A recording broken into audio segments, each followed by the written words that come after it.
Welcome to money management channel. மார்க்கெட்டுக்கு புதுசாக வந்து நிறைய மெம்பர்ஸ் வந்து நம்ம சேனல் சப்ஸ்கிரைபர்ஸாக இருக்காங்க. அவங்களுக்கு நிறையா டவுட்ஸ் இருக்குது.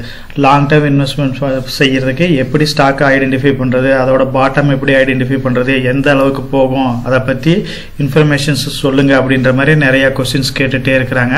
அதேமாரி டிவிஎஸ் மோட்டார்ஸ் வந்து லாங் டேர்முக்கு பை பண்ணலாமா, ஹெச்ஐஎல் லாங் டேர்முக்கு ஹோல்ட் பண்ணலாமா, ஜியோ ஃபினான்ஷியல் சர்வீசஸோட ஃபியூச்சர் எப்படி இருக்கும், இதை பற்றி சொல்லுங்கன்ற மாதிரி கேட்டிருக்காங்க.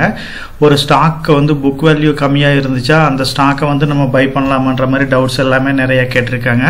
நம்ம சேனலை பொறுத்த வரைக்கும் பாசிட்டிவான கமெண்ட்ஸ்க்கு மட்டும் இல்லை, நெகட்டிவான கமெண்ட்ஸுக்கும் நம்ம ரிப்ளை பண்ணிக்கிட்டு தான் இருக்கிறோம். ஜியோ ஃபினான்ஷியல் சர்வீசஸை பொறுத்த வரைக்கும் ஒருத்தர் வந்து அழகான கொஸ்டின் கேட்டிருக்காரு. அதாவது 200 ரூபாய் இருக்கிறப்பயே வந்து இன்னும் விலை இறங்க வெயிட் பண்ணுங்க அப்படின்னு சொல்றீங்க, இப்போ 350 ரூபாயில இதே டைலாக் சொல்றீங்க அப்படின்ற மாதிரி கேட்டிருக்காரு. ஜியோ ஃபினான்ஷியல் சர்வீசஸை பொறுத்த வரைக்கும் நம்ம ஃபர்ஸ்ட்லேருந்தே டீட்டெயிலாகவே டிஸ்கஸ் பண்ணணும்.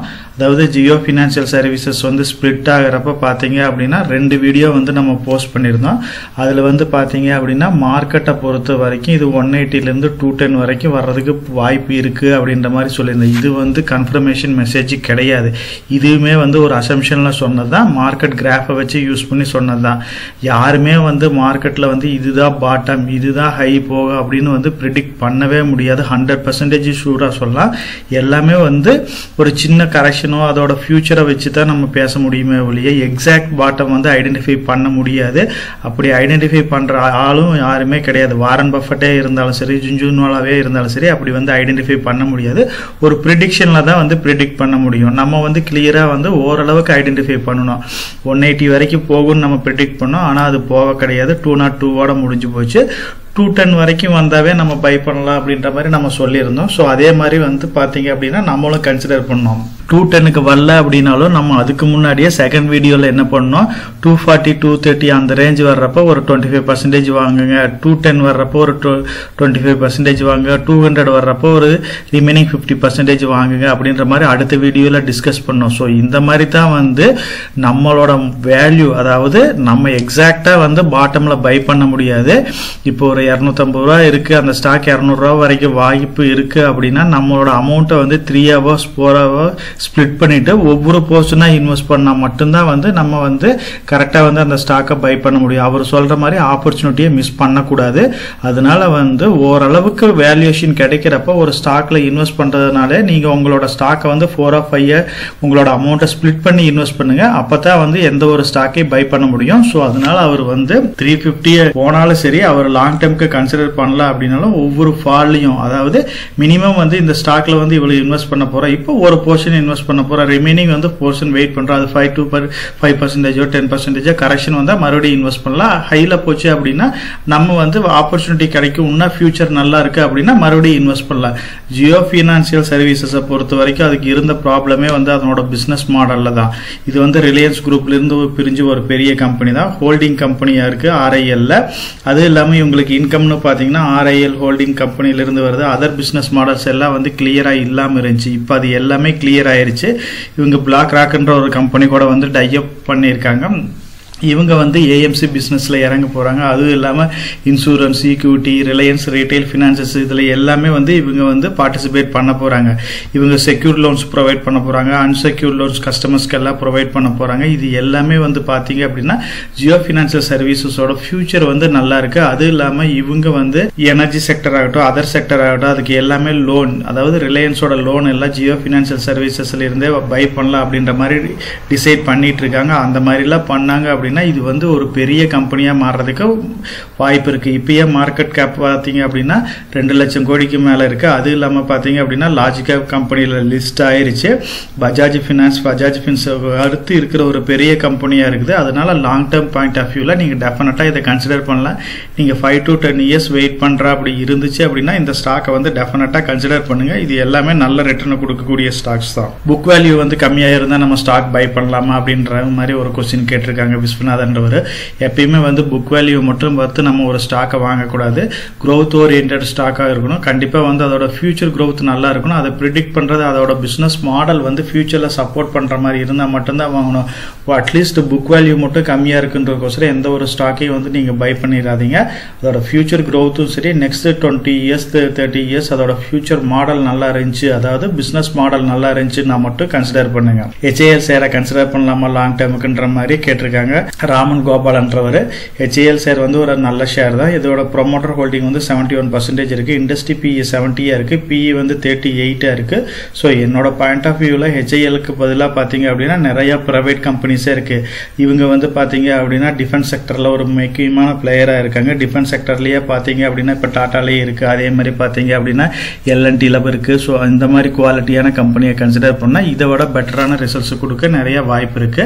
அதனால பார்த்தீங்க அப்படின்னா இதுக்கோட ஃப்ரீ கேஷ் ஃப்ளோ வந்து 7000 கோடி இருக்கு. கடன் வந்து பார்த்தீங்க அப்படின்னா இதுக்கு கம்மியான கடன் தான் இருக்கு. ஸோ டெப்ட் ஈக்விட்டி ரேஷியோ வந்து 0வா இருக்கு. So long term point of வியூவில் இதுவும் நல்ல ஸ்டாக்ஸ். பிரைவேட் ஸ்டாக்ஸாக இருந்துச்சு அப்படின்னா இன்னுமே நல்ல ரிட்டர்ன் கொடுக்கக்கூடிய கம்பெனிஸ் நிறைய இருக்கு. ஸோ அதனால வந்து நீங்க டாடா குரூப்லயோ இல்லை L&T இந்த மாதிரி கம்பெனியை கன்சிடர் பண்ணலாம். மகேஷ் குமாருங்கிற பார்த்தீங்கன்னா ஃபுட்வேர் கம்பெனிலையும் டயர் செக்டர்ஸையும் பற்றி சொல்லுங்க அப்படின்றாங்க. ஸோ இது ரெண்டுமே வந்து பார்த்தீங்க அப்படின்னா இப்போ கொஞ்சம் டல்லாக தான் இருக்கு. ஃபுட்வேர் கம்பெனியை பொறுத்த வரைக்கும் பேட்டாவும் சரி, ஜூப்ளியன் புட்ஸும் பார்த்தீங்க அப்படின்னா இப்போ ஆல் டைம் லோவில் தான் ட்ரேட் ஆகிட்டு இருக்கு. இந்த கம்பெனிகளை பொறுத்த வரைக்கும் சேல்ஸ் வந்து அந்த அளவுக்கு நல்ல இம்ப்ரூவ்மெண்ட் காமிக்க முடியல. அதனால பார்த்தீங்க அப்படின்னா பேட்டா இந்தியாவை பொறுத்த வரைக்கும் 1380 ரூபாய் அந்த ரேஞ்சில் தான் ட்ரேட் ஆகிட்டு இருக்கு. 52 வீக் லோ பார்த்தீங்க அப்படின்னா 1337 ரூபாயில் இருக்கு. நல்ல PE வேல்யூவேஷன்ல இருந்துச்சு. இப்போ இண்டஸ்ட்ரி PE 61 இருக்கு. இப்போ கம்பெனியோட PE 61 ஈக்குவலாக தான் ட்ரேட் ஆகுது. உண்மையே மார்க்கெட்டில் கொஞ்சம் கரெக்ஷன் வருது அப்படின்னா லாங் டேர்ம் பாயிண்ட் ஆஃப் வியூவில் இந்த ஸ்டாக்ஸ் எல்லாமே வந்து கன்சிடர் பண்ணுங்க. பேட்டாவை பொறுத்த வரைக்கும் இவங்க ஹை அண்ட் ஃபுட்வேர்ஸ் எல்லாம் சேல்ஸ் பண்ணுறதுனால இதோட சேல்ஸ் வந்து டவுன் ஆயிருக்கு. ஜூப்ளியன் புட்டும் பார்த்தீங்க அப்படின்னா இண்டஸ்ட்ரி PE 135 இருக்கு.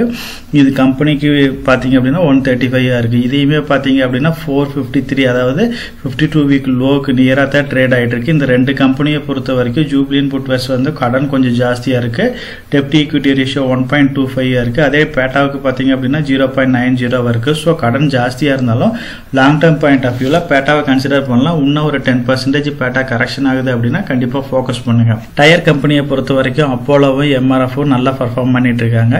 MRF பொறுத்த வரைக்கும் ரொம்ப ரேட்டு ஹையா இருக்கு. ஒரு ஸ்டாக்கே வந்து பாத்தீங்க அப்படின்னா 1,30,000 ரூபாய்க்கு மேல ட்ரேட் ஆயிட்டு இருக்கு.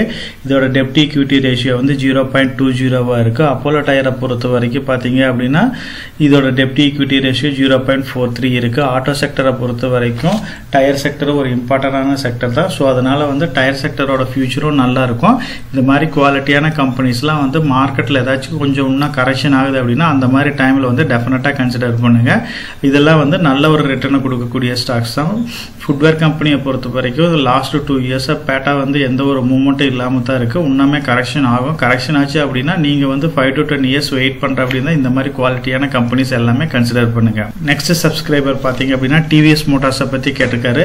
TVS வந்து ஒரு எக்ஸலண்டான கம்பெனி தான். ஸோ இந்த கம்பெனியோட இண்டஸ்ட்ரி PE 45 இருக்கு. PE பார்த்தீங்க அப்படின்னா 60 இருக்கு. ஸோ அதர் ஆட்டோ கம்பெனியை கம்பேர் பண்றப்ப TVS மோட்டார்ஸ் வந்து ரொம்ப காஸ்ட்லியான கம்பெனி தான். இதோட டெப்ட் ஈக்விட்டி ரேஷியோ பார்த்தீங்க அப்படின்னா 2.03 இருக்கு. ஸோ கடனுமே கொஞ்சம் ஜாஸ்தியாக தான் இருக்கு. இருந்தாலுமே இதெல்லாம் வந்து ஒரு குவாலிட்டியான கம்பெனி தான். மார்க்கெட்டில் ஏதாச்சும் ஒரு ஃபால் ஆகுது, இண்டஸ்ட்ரி PEக்கு ஈக்குவலாக இது ட்ரேட் ஆகுது அப்படின்னா அந்த மாதிரி டைம்ஸில் வந்து TVS மோட்டார்ஸை வந்து நீங்கள் கன்சிடர் பண்ணுங்கள். இப்போ மார்க்கெட்டில் வந்து TVS மோட்டார் வந்து கொஞ்சம் ஹையாக தான் இருக்குது. கொஞ்சம் வெயிட் பண்ணலாம். ஏதாச்சும் ஒரு கரெக்ஷன் வந்துச்சு அப்படின்னா அந்த மாதிரி டைமில் வந்து கன்சிடர் பண்ணலாம். இப்போ வந்து இதுக்கு பதிலாக பார்த்தீங்க அப்படின்னா பஜாஜ் ஆட்டோஸ் இருக்குது. இந்த மாதிரி கம்பெனிஸ்லாம் வந்து அட்ராக்டிவான PEயில் இருக்குது. ஸோ அது இல்லாமல் பார்த்தீங்க அப்படின்னா நிறைய அதர் ஆட்டோ கம்பெனிஸை பற்றி நம்ம டீட்டெயிலாகவே நம்ம லாங் டேர்ம் போர்ட்ஃபோலியோ சீரீஸில் டிஸ்கஸ் பண்ணிட்டு இருக்கோம். அதுலேருந்து ஏதோ ஒரு ஸ்டாக்கை பிக் பண்ணீங்கன்னா உங்களுக்கு நல்ல ரிட்டர்னை கொடுக்கும். இது வந்து மார்க்கெட்டில் இப்போ கொஞ்சம் ஹையர் தான் ட்ரேட் ஆகுது. இது கன்சிடர் பண்ணோம் அப்படின்னா கொஞ்சம் கரெக்ஷனுக்கு வெயிட் பண்ணி அதுக்கப்புறம் கன்சிடர் பண்ணலாம். குவாலிட்டியான கம்பெனிஸை வந்து நம்ம முடிஞ்ச வரைக்கும் SIPலேயே லம்சம் மொழியே இன்வெஸ்ட் பண்ணலாம். அது எல்லாமே வந்து நல்ல ரிட்டர்னை கொடுக்கும். இந்த மாதிரி குவாலிட்டியான கம்பெனியை பற்றி டீட்டெயில்ஸ் வேணும் அப்படின்னா நம்ம சேனலில் வந்து பார்த்தீங்க அப்படின்னா போர்ட்ஃபோலியோ அப்படின்னு ஒரு பிளேலிஸ்ட் இருக்குது. அதை ரெஃபர் பண்ணீங்க அப்படின்னா உங்களுக்கு யூஸ்ஃபுல்லாக இருக்கும். நம்ம சேனலை பொறுத்த வரைக்கும் நம்ம சேனலை வந்து சப்ஸ்கிரைப் பண்ணிட்டு ஒரு 45% பார்க்குறாங்க. சப்ஸ்கிரைப் பண்ணாமல் ஒரு 55% பார்த்துட்டு இருக்கிறாங்க. சப்ஸ்கிரைப் பண்ணாத ஃப்ரெண்ட்ஸ் எல்லாம் சப்ஸ்கிரைப் பண்ணி சப்போர்ட் பண்ணுங்க.